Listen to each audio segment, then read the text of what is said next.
So with the current demographic makeup of our country, we need to take a serious look on whether the education that is being imparted to the children on the bottom of the pyramid is actually empowering them or not. There's amazing work being done in this area by numerous organizations, but due to the sheer size of our population, they remain rather scattered. Therefore, we need to look at solutions that are not only effective, but also have the crucial element of scalability. So to discuss these issues, we have experts from 8 renowned organizations whose work speaks for themselves. I'll just introduce them to you very quickly. We have Mr. Abhishek Krishna Iyer, Head of Academy at BrightChamps, Ms. Archana Kanan, Chief Operating Officer for Indus Action. We have Mr. Ashutosh Burnwal, the founder and CEO of Buddy for Study, Mr. Dhrubanarayan Mukherjee. He's the General Manager CSR of Nand, Ghar under the Anil Agarwal Foundation, which is the philanthropic arm of the Vedanta Group. We have Mr. Jagannath Sahu, President and COO of SBI Foundation. Also joining us is Dr. Kanika Diwan, Director, Strategy and Impact for Shikhar Dhawan Foundation, and Mr. Shantanu Rooj, Founder and CEO of Team Leads EdTech. We also have a special guest with us today, Ms. Valentina Grieco of Myre Group. She'll be sharing her perspective of how international organizations can contextualize their initiatives according to the requirement of the communities they are serving in India. So first of all, thank you. Thank you so much, everyone, for joining us. You all joined ahead of time and you stayed on. So thank you for your patience. Before we begin, I'd just like to make a humble request to keep our discussions and answers very crisp and focused so that all the participants can contribute to the discussion and we can learn from each one of you. I'll first go one by one and then we can have a more open discussion. So let's begin. Since we're focusing on effectiveness and scalability, I'd like to begin with Dhrubanarayan ji, who heads Nand Ghar project, which is transforming the lives of 7 crore children and 2 crore women across Indian villages. Welcome, sir. I know that Nand Ghar is a very holistic project and it's operational in multiple domains. But I would request you to tell us about the education part, especially early education. What is your approach? How do you go about it? All right. So we have mentioned that Nand Ghar is focusing on holistic development of women and children. Yes. So our objective is to develop these modern Anganwadis, which we are calling Nand Ghars, as aspirational play schools for the community. Currently, the majority of them are perceived as feeding centers for children, because the early childhood education sometimes takes a back seat. However, thanks to the new education policy, it has been prioritized a lot from the government level. In our program, which has started in 2015, and as we speak, we have some 5,500 Nand Ghars spread across 14 states of the country. We are focusing a lot on the early childhood development part. And when we started the project, we actually looked at the gaps. And what we found out, the major gap is in the capabilities of the Anganwadi worker, who is we can say she's the CEO for the Anganwadi or Nand Ghar, because everything depends on her capability. And most of the time, she is being engaged in other government works. So when we started the project, we developed a phase-wise capacity building training program for the Anganwadi worker, because as we all know, like early childhood education is very important because it focuses on the formative years, which has an effect on the multiplier effect on the afterlife of the person. We started the program with capacity building training for the Anganwadi worker. We placed it in 5 phases, 4 or 5 phases, so that at once we don't bombard her with everything. However, we do it in a phase-wise manner. In addition, as you know, in Nand Ghars, we have a television, a 42-inch television, 50-inch television. So we devised a e-learning content, which is in alignment with the state curriculum.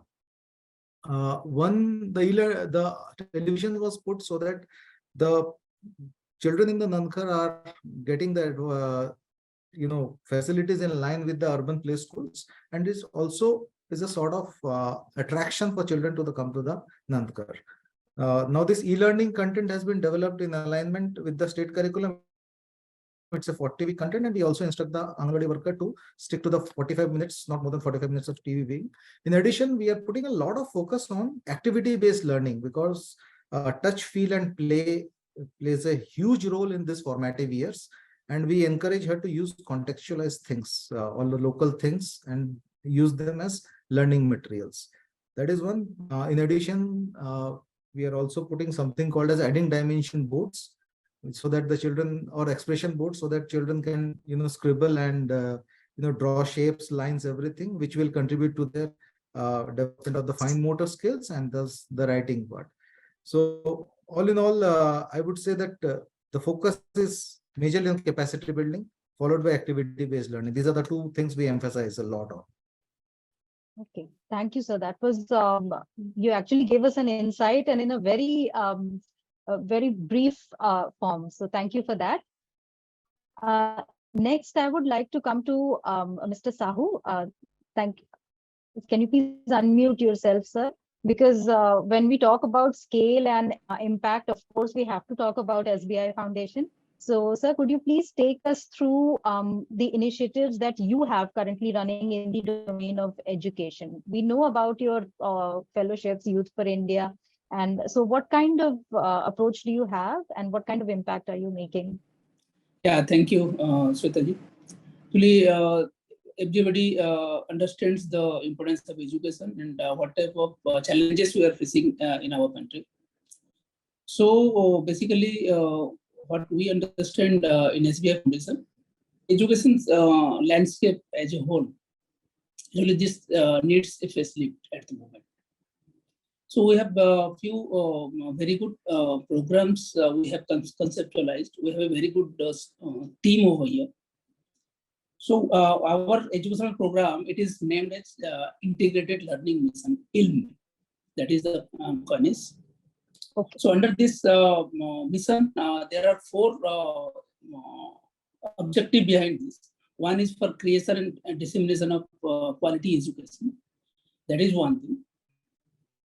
So quality curriculum is the focus. Second one, it is the quality improvement of the teachers, government officials, and all the stakeholders. That is the second one. Third one, we are working for strengthening the public school system. Actually, this is an area everybody, any amount of help, support, that will be really great. Everybody, each and every CSR organization, they should work for this improvement in the public schooling system. The fourth pillar for us is how to make it accessible to the vulnerable children. So these are the basic 4 pillars on which we are working for better and for the speedy improvement, in fact. So that is one area. So in order to increase our focus and in order to bring the necessary improvements, what teacher will be sorry? Any question? Yes, sir, you are audible. Yeah. So No, sir, this is at the moment, what we are doing is we are focusing on the public-private partnership. That is one thing. So we are our partnership are there with many industry experts. So that is one area we are doing. Like our previous speaker told, we are working to build or to create quality content in collaboration and in line with the curriculum the state government, the public schooling system is following. That is one. So that through public-private partnership, we are there to contribute in large amount, and our underlying the efforts is to make sure to leverage the large network of the schooling system and the educational infrastructure, which can be leveraged. Whenever we are doing anything, we are not doing any initiative in isolation. We are doing in coordination with the existing infrastructure. That is one thing we are ensuring. Then capacity building of the teacher training and support. There are many online programs are available. Through our various projects, we are ensuring that the teachers are trained, and we are utilizing the cascade training models. Then digital learning and online educations, again, one area, we have collaborated with many partners to digitize the quality content and to bring the contents to the remotest part of the country in a very affordable model and form. Then what we are doing actually after the implementation of the projects, we are also assessing the impact. We are taking feedback from the beneficiaries so that the necessary changes can be made in the future. So that is what we are doing. Thank you. Thank you, sir. Thank you. Next, I would come to Archana, because I'm actually going by the organizations which are actually working on ground, and then I'll move to the ones that are active in the domain of technology, that are making disruptions through their technological interventions. So I'll move to Archana. Archana, you work towards implementation of government policies, right? In this action, I mean, I'm aware of what you do. You're on mute, Archana. Right. Okay, so please take us through what you do and in the domain of education. I know you work in other domains also. Sure. So Indus Action essentially works to bridge the gap between policy and action, right? And we try to do that by easing welfare access to vulnerable citizens.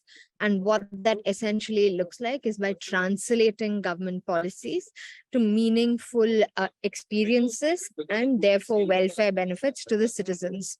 We've been in existence for about 10 years now, and over these last 10 years, we've almost unlocked the benefit of about 750 crores additional welfare unlocked for the citizens, right? And the way we calculate that is the welfare benefit that is offered by the state reaching the most vulnerable citizens. Within the field of within the field of education itself, we specifically work on the Right to Education Act, and which essentially is about providing 25% of the seats in private schools for economically weaker sections of the society, right? So the work here started in 2013, where we began by building an on-ground, demand and building awareness, citizen awareness for families to apply for these seats in private schools. And that led to a discovery of, one, what are the barriers in place for citizens to access what the government is offering them or what is rightfully theirs? How do we ease that citizen journey towards whether it is application, whether it is documentation gathering? How can we ease the process around verification of those applications? What does it mean to set up robust grievance redressal systems and actually see through the entire process for the child to be admitted in that school and for the school to get reimbursements from the central government, right? So it's about managing citizen and school experience end to end. We did that for about 3 years, and we realized that only demand side pressure is not going to cut it. In order for us to be able to do this at scale, we need to be thinking about the supply side. In this case, the supply side is the government. And therefore, we started getting into MOUs with state governments where we work closely with them to set up online systems, online lottery systems, holistic MIS modules that allow them to implement Section 12(1)(c) of the RTE with ease, therefore easing both the citizens' experience and reducing the administrative burden for the state. Right. So this is what we broadly do. In terms of the scale of our work, we work across, for RTE implementation, we worked across 14 states in India, and we've done about 5,58,000 admissions. So that's 5,58,000 children admitted into schools under this particular section. And when we look at the per child cost that, those schools incur and how the government supports them, we've almost unlocked about 580 crores of rupees just from the government to the schools in order to be able to support this effort. Apart from this, we of course work on areas of maternal health and livelihoods, and also looking at it more from a portfolio of welfare entitlements and rights. But I'm going to pause here because that offers like a brief overview of our RTE work. Thank you, Archana. That was an amazing scale that we were just talking about scalability, and you talked about how much of a difference you've made. I would actually come back to you later to ask what has actually enabled you to make that kind of impact a little later. Now I'd move to Valentina. Valentina, I know you have, can you unmute yourself? Yes. Welcome. Thank you for joining us. You. We just spoke a few days back actually about a program that the group is running, a STEM education program for underprivileged girls, in which they take the students from the schools, female girl child students, to the IITs, and they allow them a workshop of 1 week or so, so that they are encouraged and inspired to get into STEM. And it was amazing to listen to you and Professor Zele from IIT Bombay. So I'd not get into that program, the details of that program, but would you please give us an overview of what you are doing it? And as an international organization, how do you approach the education issues in India? Yes. Just a few words about us. We are Marietta Clement group, Mary Group, and we are present. We are an Italian group, but with a huge presence in India. Valentina, can you please be a little louder? Okay. Your voice is Can very you hear low. me? Yes. Okay. Yes. Okay. Yeah. Just That's going better. back to the few words on Maire, that is an Italian group, an engineering group, working also in India, where we have a lot of our colleagues there. And so we are really engaged in CSR in India since basically last years, so it's 5-6 years. As you said, education, and specifically to address underprivileged groups through education, is our, let me say, defining aspects for CSR initiatives. Because we are convinced that education is a really game changer in create and setting the condition to eliminate inequalities. And also because from a business point of view, we see in education like an investment in the future success of a CSR project. So when we go to a specific area with our business, the idea is to give value, to so share value in some way that could remain there, that could activate in some way positive circles and positive impacts.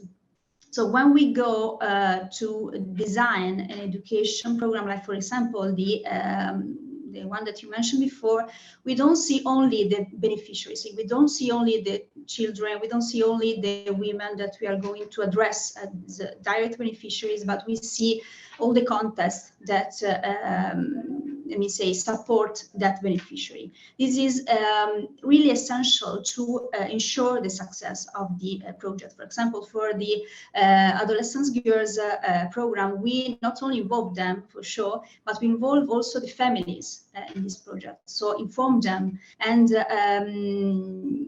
let them know that was really important to allow these girls to accede the initiatives. Or when we go to empower women, we not only give them contents, training, vocational trainings, and education session on their rights, but we also try to offer some services that could help them to really be engaged in the programs that we are organizing. So we usually, when we design CSR initiatives, we see all the picture, okay? And we also focus on which are the everyday challenges that the beneficiaries face in their condition. So which are the elements that limits the access to the equality, to the equal access to the opportunities.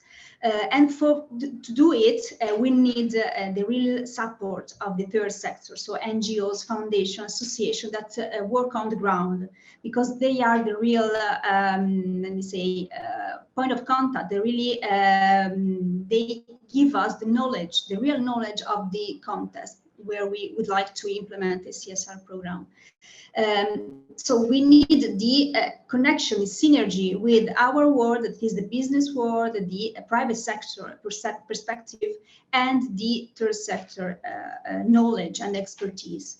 And we also leverage on academia. So we work a lot with universities where we are present, because they give us also the technology perspective of some, initiatives. For example, we worked with the Indian Institute of Technology of Bombay in the previous years to target children with programs in Access the education.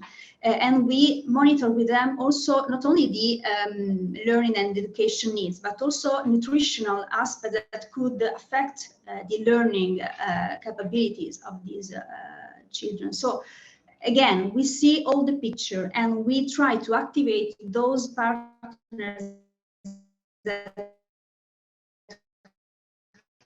would help us to have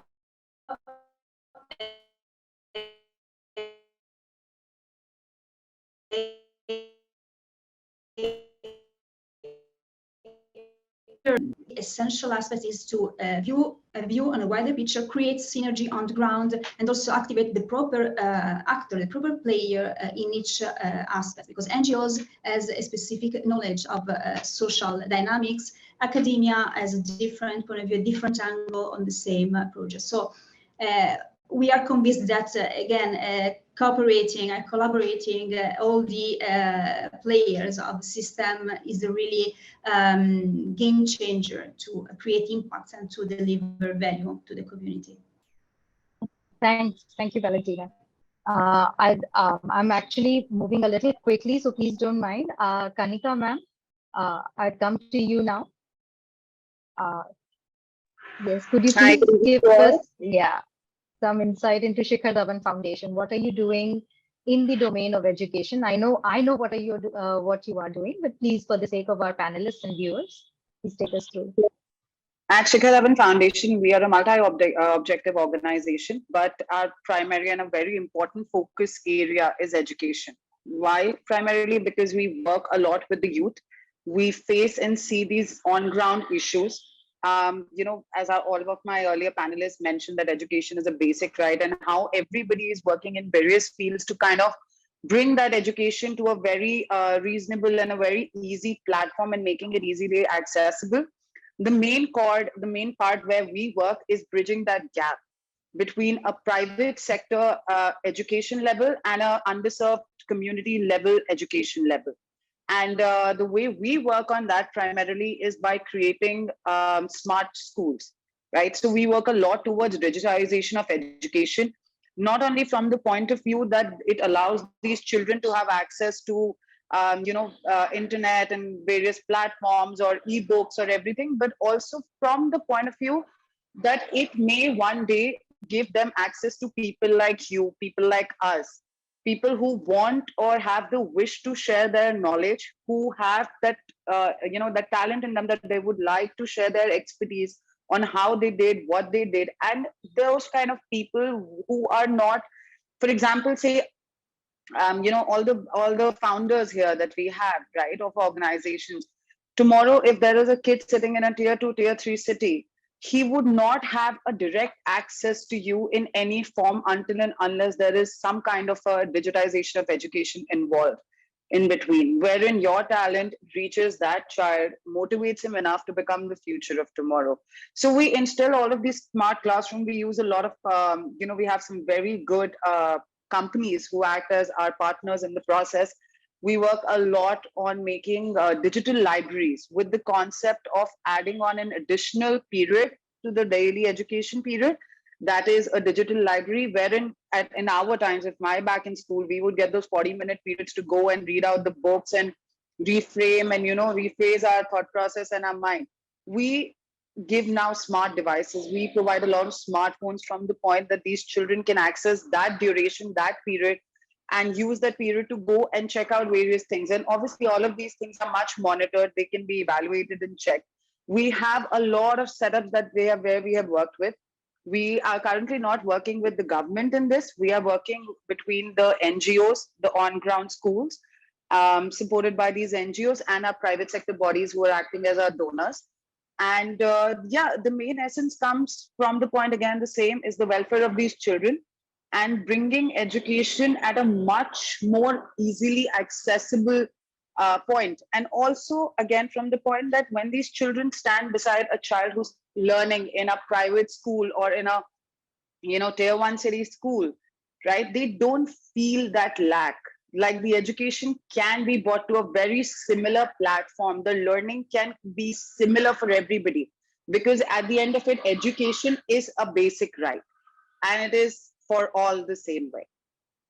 Thank you. Thank you.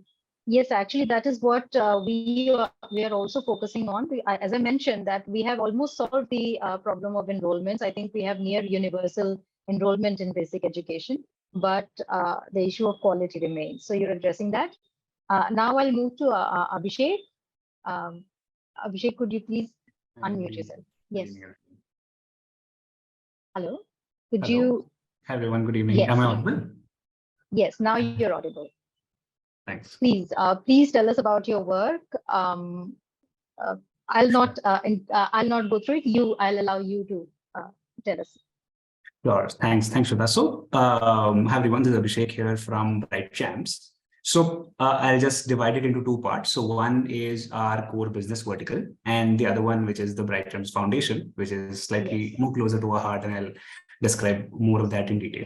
So when we talk about BrightChamps, it is a one-on-one live learning platform, and this is largely into next generation skills. So what we do is the kind of skills that typical schools are not able to impart, given the scale challenges, is something that we pick up and we try to do it at a one-on-one level. So think of coding, financial literacy, robotics, communication, right, which cannot be very easily imparted, say in a typical school setup, in a classroom setup, given its nature of design, which is the one-to-many format, is something that we pick up on a one-on-one live learning model. And we are in primarily 4 geographies, North America, Middle East, Southeast Asia, and the rest of the world, which is basically bits and pieces of multiple geographies put together. Our teachers primarily are from India, Lebanon, and from some of the other demand centers. So this is our business vertical. And earlier this year, we launched the BrightChamps Foundation, which was dedicated towards imparting the same curriculum to the underprivileged section. So the first challenge that we faced was in terms of distribution. So for the business vertical, we could very well connect with them through the online modes. But hey, how do we really reach out to the underprivileged section, right? We can't really run a Facebook ad and reach out to them. Right, so that was challenge number one. So for that we reached out to partners, and our partners are connected to about 5 million underprivileged students, and that is what we wanted to tap. So we took an ambitious target for ourselves, saying that through the foundation we will impart and touch at least 1 million kids by the next 3 years' time. We started with a pilot sometime this year again. We reached out to our own network of employees through our partners as well. And we found a lot of challenges that were completely different to what we used to face in the business vertical. For example, in one such class, what we noticed was that the kids were really interested to come in, but they could not attend the class because their data pack for that day got exhausted, right? This is a challenge that we would never face in the business vertical because these kids, the parents of these kids could afford it. But then in the foundation, we ran into these challenges.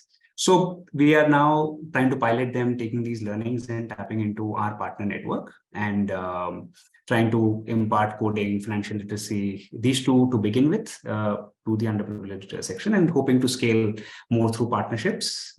So yeah, that's the roadmap that we have set ourselves for the next couple of years now. Thanks, Abhishek. Now, finally, coming to Shantanu-ji and Ashutosh-ji, you both of you are working purely, making a difference purely through your technologies. So I'd first go to Shantanu-Ruj. So please, could you tell us about your work? And then in the end, I'll come to Ashutosh-ji. So we stand for Making India Employable. We are a higher education company. We work with large number of Indian universities, most of them are public universities, and help them create products and services which can ensure that every student who passes out from this universities lands a job that they graduate. The way we do it is 3-pronged approach. One is we use technology to ensure that the delivery format of education is largely digital. Number 2, we ensure there is a personalization of the learning through use of all these new technologies that you have all heard about.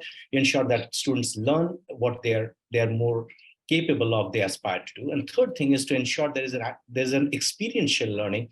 So every single degree that the universities who partner with Team EdTech offer has an online element of learning, has an on-campus element of learning and has an on-the-job element of learning. So let's say, Shweta, you decide to do a BCom all over again and go to Banaras Hindu University, who's a team lead tech partner. He will tell you that I have two different formats of BCom. One is a BCom the way all of us know of. You can come to the campus, go to the classroom every day and attend the classes. Second is a concept called a work integrated BCom, where the university places you in a corporate as a trainee for the next 3 years' time. You do the theory from the university online to the practical hands-on training at the employer place, just getting your work experience, learning by doing, right? So you are a fresher who will graduate with 3 years of work experience. Number one. Number two, there's also an element of earning while learning. So while you're working as a trainee at the employer place, you also get paid anywhere from 10,000 rupees to 30,000 rupees is per month is what the student earns. So by the time you're graduating, you are a graduate with work experience. You not only are well educated, but you're also well skilled and you are employable. That's something that we do. We're doing it at scale at this point in time. We have about 60 universities in the country, 1,000 colleges, and close to about 80,000 students who are currently, studying in this university at the same time, working at the employer place as a trainee, 100% sure that they're going to make their careers that they graduate. Yeah, in brief, that's what. Thank you. And one more thing, I don't know why you mentioned Banaras Hindu University. I'm actually from Banaras Hindu University. Me too. And oh, wonderful to know. Yeah. Okay. Ashutosh now, in the end, coming to you, Ashutosh, his company Buddy for Study was a winner in the education category last year. So please tell us one more time about your work and how has the last year been for you? Thank you, Shweta, and thank you, TheCSRUniverse. So very first, good evening, everyone. And so I started Buddy First in 2011 with a single mission vision is to simplify scholarship world access for all students. When I say all students, primarily for underprivileged students. So when we talk about education, so most dropout happens after class 12 because a lot of cost of education increases tremendously, exponentially after class 12, and which is the time when the family struggles a lot to continue the education for the kid. And there are many multiple scholarship programs, but somehow, somewhere, these two worlds are not connecting. So Buddy for Study is an initiative where we try to bring all kinds of scholarships, whether it's government, corporate, foundations, universities, HNIs, NRIs, at one place so that a student can come, they register, they know about the right scholarship on right time, what documents are required, they can participate, they can apply. Then we realized over the journey that the problem is not only with the student that they are not aware about scholarships or applying, but also with the funder side, donor side, or scholarship provider side. So when the intent is there, where the commitment is there from the management, from the organization, but somehow, somewhere the process is missing, the technology, the outreach, and the selection process. So it's a very high overhead thing for the funders. So we somehow solved this problem statement over the last 7 years. And now we are very esteemed, very proud, and say even SBI Foundation is one of our partner. Jagannath sir is here. So we are managing more than 300 crore worth of scholarships in nowadays and so far, and where we have been supporting more than 65,000 students to continue their education. Most of the scholarship programs is given to the students who are studying graduation, where the problem is much large. And very proud for Buddy for Study and the entire funders is like most of our scholarships are very, very bright, very meritorious, coming from very humble background. Now going forward, so we are also introducing, because the scholarship is not the panacea. The scholarship has limitations. It takes 6 to 7 months for a student to get the scholarship fund from applications to disbursement. So we are also adding other elements of power, which is like educational loan support and like mentorship program for the student. And recently we also started working with a Kind Circle initiative, where now individuals, any individuals, professionals can also set up scholarship program and support education of meritorious underprivileged student to continue their education, become a mentor for the kid as well. So this is what, as of now, Buddy for Study is doing. Okay. Now I have to actually put up a common question for all of you. Anyone who wants to share his insights on this can do so. So you all are doing extensive work in the domain of education. Some are doing it on the ground, some are doing it through their technological interventions. what I would like to know that from your experience, education, like any other domain, is very evolving, it's dynamic. So what are the challenges that are present today? The frontline function is, so most of the time they are, apart from education, they are asked to do other things. So in how do we address it? One is we provide capacity building program for their ICDS supervisors also, so that the line managers, the ICDS supervisors, knows the value of early childhood education and accordingly assign work to them, the Anganwadi worker, and shoulder some of the responsibilities. One is that. Other thing that we face is the motivation levels. Since these are very meagerly paid, the Anganwadi workers. So many times we see that the lack of motivation is there amongst them. To overcome this, we carry out rewards and recognition program for the Anganwadi workers in front of the whole community, so that keeps them motivated.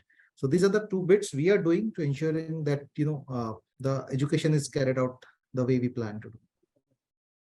Okay. Anyone else would like to? From Jagannath. I have a very limited tenure at SBI Foundation with this limited experience, because I'm visiting a few of the schools. The basic problem, what I understand, is availability of the teachers in terms of numbers and in terms of quality. And for quality, the training part I told, that part we are taking care. So the more number of training programs and training exposure, that will address the issues somehow, but somewhere down the line, the mindset at the ground while at the school, that mindset change area, and there we need to work. Can I come in? Yes, please do. Please, so I have a very, very fundamental view of this, and I think that the entire system is defective. It is not meant to solve today's problem. It was meant to solve yesterday's problems. Today, if you look at it, today in a world where Google knows everything, there's very little premium to knowing something, knowledge, right? There's a premium to learning to learn. Today, in today's world, curiosity is valued more than intelligence. Soft skills are valued more than hard skills, right? Intangible assets are valued more than tangible assets. In a world like this, what are we teaching our kids? I went to the market one of these days, I went to the shop, and I was really asking him that, why do you still sell typewriters there? The guy was displaying that. He said, I still have a customer. The engineering college still buy that. Right. So look at the way this entire system is there. So I think we need to have a fundamental view of it. NEP is a good vision document, is trying to make certain changes. That's number one. And the second problem, that whatever we decide and discuss and solution for has to be thought about from an India scale. Yes. India scale is very different, right? So Kanpur has more people than that Switzerland. UP's population is more than that of Brazil, and Maharashtra's GDP is more than that of Pakistan. I think we need to look at India scale, where the challenges are very different. We need to solve the basic tenets of education and solve it on scale. I think that's where the challenge is. Yes. Shweta, I would like to speak in. Yes, please do. So I think my answer to this question that you mentioned would be that people need to recognize that education goes beyond books. We restrict ourselves just to a certain standard content and text that comes forward, and we take it as an activity which has to be fulfilled, that a child has to go to school and has to learn, and that is necessary. But are we teaching what we need to teach? The quality, as we discussed earlier on. So education goes beyond books, and that is what we have to consider. And the solution to that would be, according to me, acceptability and accessibility. Accepting the fact wherein the societies, the funders, the donors, the on-ground NGOs, everybody comes together to understand that, yes, education has a lot of various aspects which needs to be covered, because we are a very modern country, so to say now. We are moving in a very different tangent, different speed. There's a lot of difference in the same basic right called education, and accessibility on working as to how can we bridge this gap and make this gap smaller and make education much more accessible and uniform across various states, cities, and various platforms. Ashutosh, yes. So my take on this, So we are somehow missed the essence of education. So I think in our Shastra, there is a very beautiful sloka, Vidya Darati Vinyam, Vinyadhyati Patratam, Patritva Dharmapnoti, Dhanata Dharmam Tatha Sukham. It means knowledge brings humility. But somehow in the whole equation, where we call the humility brings you worthiness, worthiness brings you wealth, wealth brings you dharma, and righteousness, righteousness brings you the happiness, pure happiness, true happiness. Somehow we, in the whole equation, we work upon wealth and happiness, but we are missing the humility part, the worthiness part. Today, the doctors whom we are creating, they are becoming a businessman doctor. A lawyer is a businessman lawyer. He's not a true doctor who will actually care for the healing the society, or a lawyer who is protecting the innocent or honest person or the organization. So somehow the basic essence of Vidya or the knowledge is the humility, which we taught to them that your primary profession means is to heal the people. Or the similarly, being a lawyer or engineer or any profession you are there, it should not be come with the wealth. Wealth is an outcome. The income is an outcome. So I think this is one point I will say, because we are talking here education. Education itself is empowering. Yes. Yes, Abhishek, please go ahead. All right. I think for me, it'll be probably the agenda of this meeting itself, right? How do you solve the scale versus quality problem? Yes. Yes.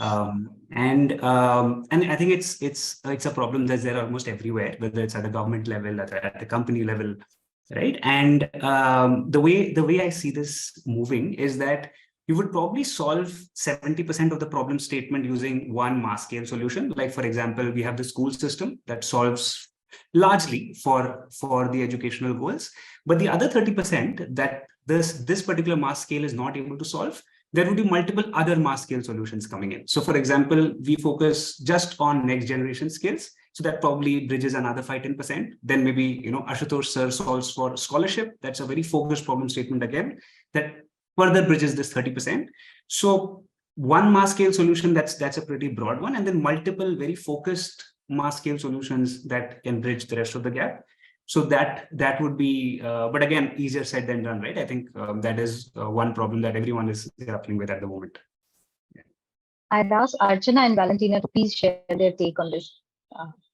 So I think I'm coming at this from two vantage points, right? Like, one is an intersection vantage point, which I think if we were to summarize our challenges right now, especially around RTE, we would say that close to, say, 1 million of the reserved seats remain unfulfilled due to gaps in information, policy knowledge among parents and other key stakeholders, like even motivated parents who are eligible lack the crucial information that they need, whether it's regarding eligibility criteria, application timelines, and the documentation. And it's not a one size fits all, because the state by state, the regulations vary, and the state officials also, and the civil society organizations sometimes that work on the ground, lack the knowledge because things change, right? And while you see a lot of progress around technology products and,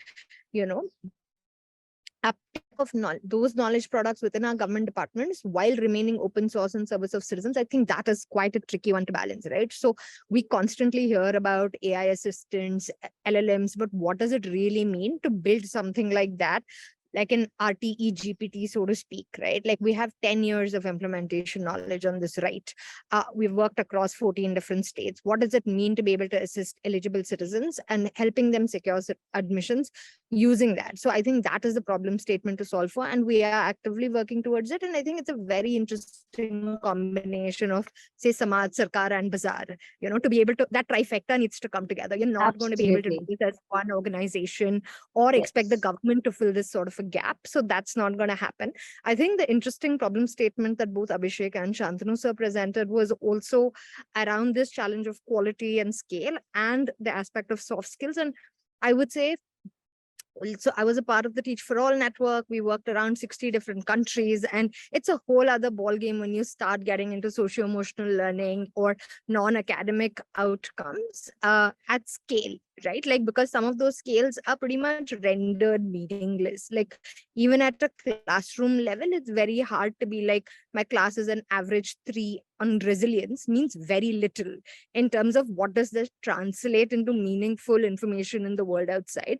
So I do think our desire for scale needs to come with that vision of adaptability to local context and people being able to act on that data in a meaningful way. And what does it mean to also offer that sort of trust and agency to the last mile person, who in this case could be a teacher, who in this case could be a frontline worker delivering early childhood education or an after school program. So where does that balance between agency, trust, and scale come into play for standardization? I think it's a big question as well.